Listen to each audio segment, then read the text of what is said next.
Hi all! Everything in my video is pulled from the public domain, and I am using them under the Fair Use, Fair Dealings guidelines. Everything I say is my own opinion. You should look into this information for yourselves, but I'm pretty sure I'm right.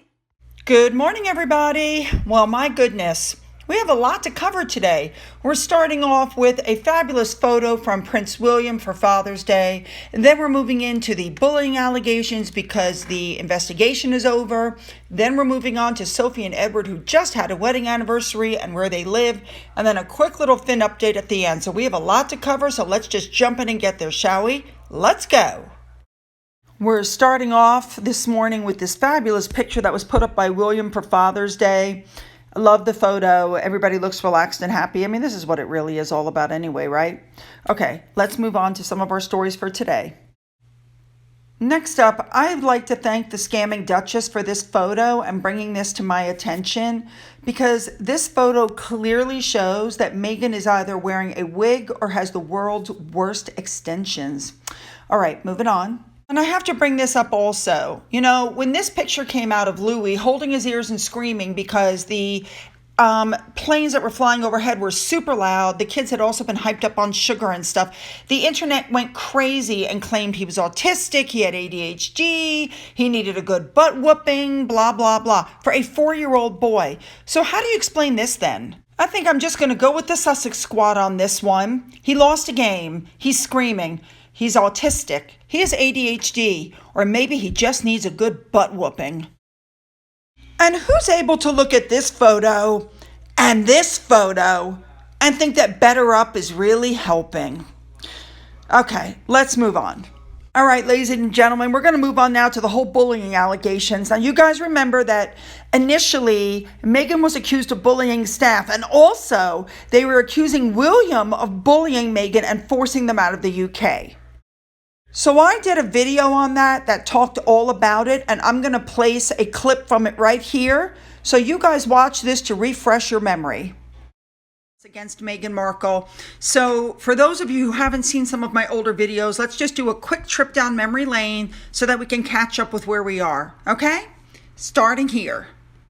As I reported in previous videos, it was stated that Harry and Meghan were driven out because William had a bullying attitude. That's what was being reported. And Meghan and Harry never came out and said that that was untrue. But they kind of forgot that they said the following. Watch this.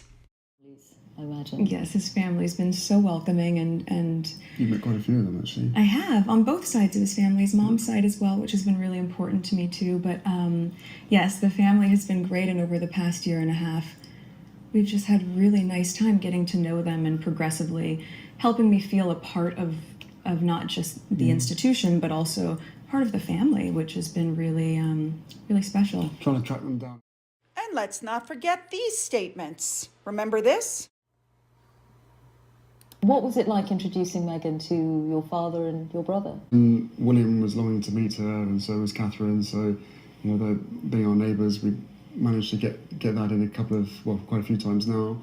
And Catherine's been absolutely wonderful, amazing, as is William as well. You know, fantastic support. And then my father as well. We had a couple of, no, more than that. We've had a handful of teas and meetings and all sorts of gatherings over at his place as well. So. No, the family together have been absolutely, solid support. The narrative changed from the family was supportive to we're victims. We were forced out. We had no choice but to go. Get it? Victimhood. Okay? Now, not long after that, the allegations of bullying by Meghan Markle came out. And of course, we already know that she had lost, 9, 10 staff members? Nobody was lasting very long with them. And of course, everybody was shaking their heads going, what's happening here? And of course, we all then found out about the non-disclosure agreements. So a woman who's always talking about women should have their voice and they should be able to speak their truth, etc., has silenced all these women by non-disclosure agreements. They're not allowed to have their voice. It wasn't long after that Jason Knopf stepped forward with emails. Now, this is where things get really interesting. And we all know now, since court, of course, that Jason Knopf was the go-between between Harry and Meghan and Omid Scooby-Doo for the book Finding Freedom. But he wrote an email. Mr. Knopf wrote this email. He was, I think, a communications manager for Harry and Meghan, and he wrote it to somebody who is now a UK Parliament member. Mr. Knopf wrote this letter to HR, and he said he was concerned that Meghan was bullying people. She bullied 2 PAs out of the house, and there was another person that she was treating in an unacceptable fashion, and that she always seemed intent on having someone in her sights. He stated in the report, or in his email, that they've had report after report after report of inappropriate behavior from Meghan. Harry was told about the complaints. Supposedly, he had a meeting with Mr. Knopf. He begged him not to pursue it, which I believe, because we already know now that Harry and Meghan are untrustworthy and they lie. That's already been proven in a court of law. So when the lawyers deny that any meeting took place and that any of this took place, they're not trustworthy. What have I told you guys before? Your credibility is all you have in this life. And the two of them have now been proven to be uncredible. Now, of course, as soon as the allegations came out, Harry and Meghan responded by saying that she's saddened by the attack on her character, that she's been bullied herself and she supports the pain of people who have been bullied. Yet, she did not revoke the NDAs on any of the women that she had bullied. So for those of you who might be interested, I did a video last December where Meghan was supposedly hazing people and bullying people at college. The title of that video is Meghan's Age and Was She Part of Hazing? So you can go back and look at that if you want. And that video points out something that we already know from her past, which is every time she's ever been in trouble, her dad has come to the rescue and everything's just been swept under the rug, and she's never really had to fix anything or, apologize for anything. And I think that's part of her problem. One of my followers from way back when, Viola, actually said that if you can't get along with your own family, your husband or your spouse's family, your spouse's closest childhood friends, their own employers, etc., that's usually a good indication that you're the problem. But in my opinion, since she's a narcissist, of course, she doesn't see it that way. Everybody else has the problem, not her. Now, at the time that this was all going on, there were some tweets put up that I found absolutely shocking. Here is the National Bullying Helpline, where people are supposed to go so that when you tell somebody you've been bullied, they're supposed to believe you. And what did this woman write? That it was unlikely that Meghan bullied the staff. They may have felt bullied because of her strength of character and her determination, but it doesn't mean that bullying occurred. If somebody tells you that they've been bullied, aren't you supposed to listen to the evidence before you make that determination? I was absolutely horrified by this particular tweet. And I'm telling you, this is someplace you should not go or reach out to if you think you're being bullied. So we all know that Meghan's been accused of harassing her employees in the UK, which is why they were literally dropping out once a month for like 9 months. She lost like 9 or 10 people, and I do not believe that includes the nannies that she fired. So I want to thank Mr. Knopf for being brave enough to step forward, because thanks to him, the bullying investigation has now been started. 10X aides are now queuing up to give their information. They're getting their voices back, and they're going to be able to tell about their treatment at the hands of Meghan while they were in the palace. Now, it should also be known that the second that these bullying investigation was announced, she immediately lawyered up. She demanded to see the text messages, the emails, and she wanted the names of the people who were going to be talking, probably to send them threatening letters, especially if they had signed a non-disclosure agreement. And you know what the palace gave her? Zippo.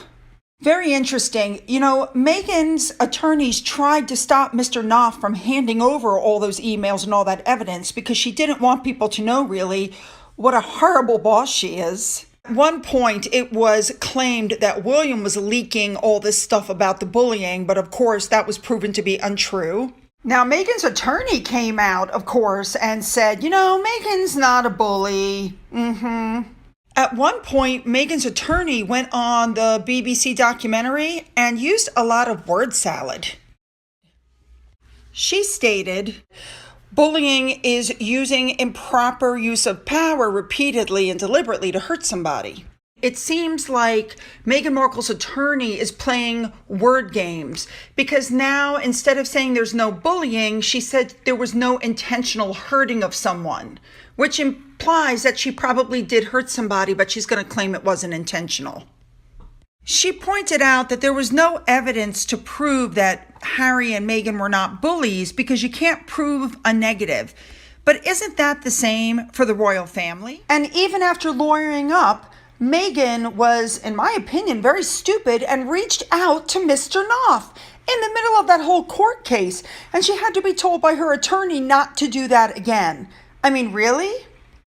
Now, I've played this video for you guys before, but I'm going to do it again. This is a very edited down version of one of the reporters and why they were able to come out with the story of the bullying. Listen to this. There were a lot of stories over the years suggesting that Meghan was difficult to work with. There were reports of staff leaving, there were reports of staff in tears, and now these allegations have come forward. We know that actually there was substance to them. That these people who felt they were bullied, who left their jobs, are still in an emotionally fragile and fraught state today. People are in tears on a regular basis, as far as I can hear. You know, faced with the prospect of a difficult meeting with the Duchess, people said things like, "I feel sick, I'm shaking, it's ridiculous." 2.5 years ago, this advisor to the Duchess submitted these allegations in writing. They went to his boss, he passed them on to HR, and as far as we can tell, can't know for absolute certain, but as far as we can tell, nothing was done. It would be entirely wrong to characterise this as the War of the Windsors. This is not about Buckingham Palace as an institution fighting back against Harry and Meghan. Meghan's had it all her own way. She's portrayed herself as a victim. She wanted to portray herself as a victim from the start. She was always craving rejection so that she could say to Harry, "Listen, our life is unbearable here. And there's only one answer, and that's to leave the country and go and live in the United States." So the reason we're covering all of this is because now it's being reported that only a few people, a handful of people, have even been spoken to in this investigation. That's what's being reported. But I'm happy to report that according to Neil Sean, and he's usually got his finger on the pulse of things, that is more like a leak that was put out by some people in California, get my drift? And that everybody will be spoken to, and this is an ongoing investigation. I'm extremely hopeful that they're going to uncover all kinds of things. From what I was told, they're even looking into what happened in Australia. This ought to be good. So now the investigation is over and we're getting comments like this one from Sunshine's Breeze. Why did Meghan Markle, who's so litigious, we know she sues over everything, why didn't she sue Valentine Lowe? Why? Because he spoke the truth. That's why. So now that the investigation is over, the report is being kept under wraps. Now, the Queen has always said that this was private. She hired the firm privately, and they were not going to release the report. However, major changes were made in the policies at the palace, okay? They wouldn't have made changes if they hadn't have found a problem. Now, with that being said, they're saying that the findings were very sensitive and they're burying it and they're keeping it under wraps to protect the privacy of those who took part in it, because some of them may have signed NDAs. And they're also trying to limit the tension between the palace and Harry and Meghan. And the courtiers even have said this shouldn't be taken out into public. But some people are saying, you know what, we're very disappointed. This should be released. But the inquiry only recently figured out what was happening. Now, with all that being said, changes to royal households' HR policies as a result of the inquiry are supposed to be published in the annual Sovereign Grant Report. And so that should give us some sort of idea of what changes were made. Buckingham Palace doesn't plan on making a public statement or even acknowledging the changes made to HR. So the bullying where she had people in tears and they were being humiliated and they were, it was called emotional cruelty and manipulation. Yeah, I'm going to wait for that Sovereign Grant Report to come out. And I have to agree with Hen on this one. I think Buckingham Palace is playing it very smart. They're going to hold the report back. And if anything happens, it's like a sword being held over their heads. They can always say, we wanted to keep this private. We didn't want to create issues for Meghan, but you're forcing us to release this report. And so, this is what we found. By the way, if Meghan actually thought they didn't find anything, you would get a statement from them. They'd hire an attorney. They'd be demanding to see the report, but you hear nothing. Now, other people are saying, they didn't find anything. They didn't find anything. Well, we'll find out when that report comes out later this month, won't we? All right, moving on. All right, let's turn now to Edward and Sophie. They just had a wedding anniversary, so let's just take a trip down memory lane. This photo above was taken at their engagement call. Here are some photos from their actual wedding, some professional ones, and love the necklace she's wearing. That is the black and white pearl necklace that Edward designed for her and gave as a gift. She was a beautiful bride. I love their photos. All right. Oh, I love this one. Whew. All right, moving on. Here they are with Lady Louise when she was first born. Now, I in keeping with the theme of, trying to grab attention when Meghan put out her thing about her miscarriage, Sophie had an ectopic pregnancy, which can be life-threatening. She lost that baby and ended up in surgery, but you didn't see her waxing on about it. Here they are on a royal tour, looking very, very happy.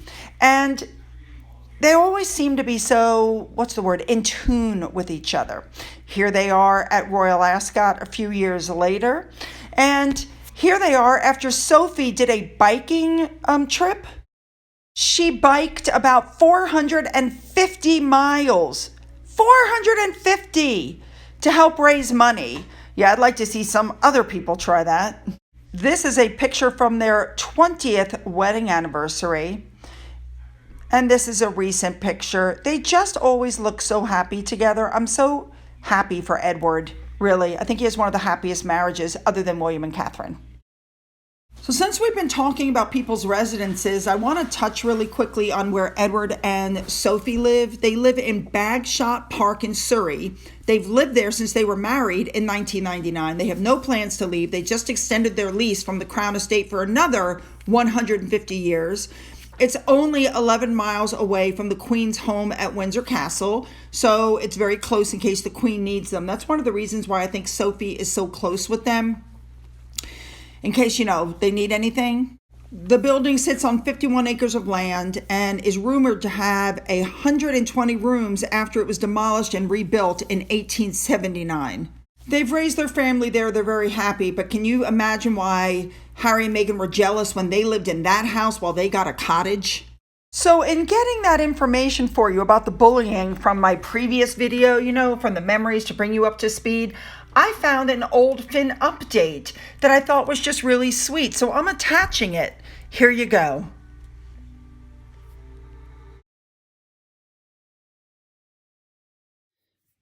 What is happening with you? You want me to pet your belly now, but you refuse to snuggle me at night. Why? Why? Do you have something you want to tell me? Do you have something you want to tell me?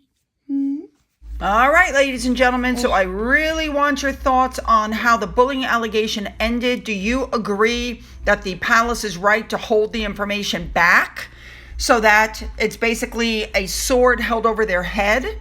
Because I think it's the right thing to do. I honestly believe if Meghan thought they found something, she would have lawyered up again and asked for the information. Very interesting. So don't forget to leave those comments below. Don't forget to hit the subscribe button. Don't forget you can follow me on Getter, Twitter, Rumble. You can email me. And to those of you who have donated to my coffee fund, thank you so much. And as always, have a great day.